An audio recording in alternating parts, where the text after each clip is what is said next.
Trevor, Dennis, welcome to AI's Corner Office with the Aviso and NYSE Floor Talk. It's great to have you both here today.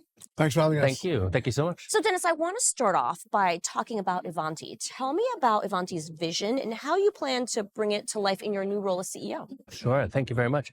Well, Ivanti's been in business for over 30 years, and our mission has been to simplify IT and security, make it more manageable for both IT folks and also for employees that have to deal with IT.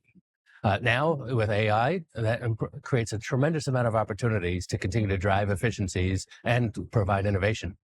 Now, security is a critical component of IT management. How is Ivanti addressing the growing concerns around cybersecurity threats, especially with the increasing adoption of remote and hybrid work models? A number of the technologies that Ivanti owns enable remote work, but that brings complexity and drives risk for companies. So what we really want to do is proactively manage the employee experience to enable them to log into their corporate networks and be productive. But the IT teams and the security teams need to ensure that they're proactively fighting off any potential threats and domains. And with AI, the threat actors have gotten access to tools, right, to advance and provide new and more comprehensive ways to try and attack organizations. And our job is to stay vigilant and stay ahead of that. Now, Trevor, as organizations worldwide continue to adapt to hybrid work, how do you see the role of generative AI improving the productivity of knowledge workers? Ivanti is a classic example, right? Ivanti is an AI-first company. They've embraced AI ever since Dennis took over. I've known Dennis now for close to 4 years, and he's led this amazing transformation over there, turned the company around, and they're doing great. And I think we're having conversations today. We're having over breakfast today, and I think at the end of the day, Gen AI is providing this unique ability to really talk to your data, to capture the IP in the company, use that competitive IP to improve productivity. And what we mean by that is, one of the biggest problems you have in industries that are knowledge intensive is tenure and knowledge that's captive, knowledge about your business, knowledge about your software, your business processes, etc. Onboarding folks typically takes anywhere from 1 to 2 years before they're fully productive. But with Gen AI, what you're able to do is capture this IP and provide what we call digital twins that can act as surrogates for experienced folks in your company to help guide and onboard, these new employees. So it's tremendous, right?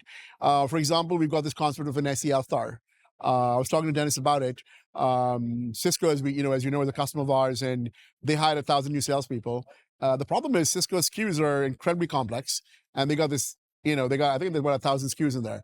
It's not impossible for someone who's been there for 3, 4, 5, 10 years to memorize all the use cases and all the value they drive.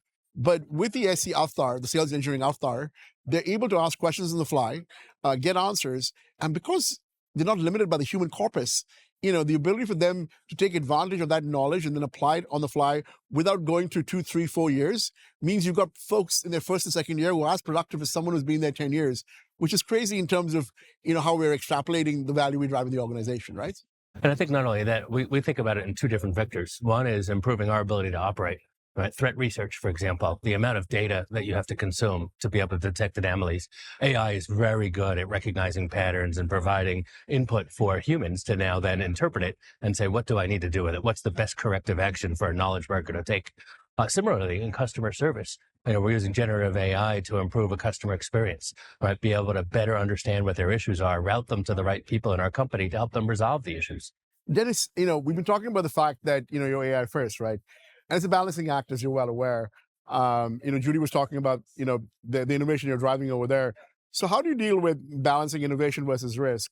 Where on the one hand, as you alluded to, AI is now enabling you to actively detect threat and respond to it, right, in a rapid fashion. But on the flip side, you've got bad actors who are weaponizing AI and coming after you, because they now have the ability to leverage the same tools, but in a fashion that would, essentially create a threat to the organization, right? So that's right. Yeah, it is a very tricky balance, and certainly the threat actors are increasing the rate and pace on which they're using, new techniques and tools in order to provide threats to various enterprises.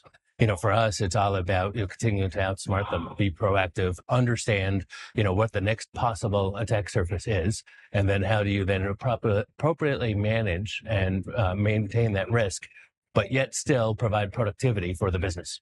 Now, the CEO of Microsoft, Satya Nadella, says AI agents will become the primary way we interact with computers in the future. Now, Dennis, tell me, how do you see that happening in your respective domains? And what advice would you give to people looking to embrace agentic AI? It's an interesting place because, the origination of chatbots provided very simple task automation.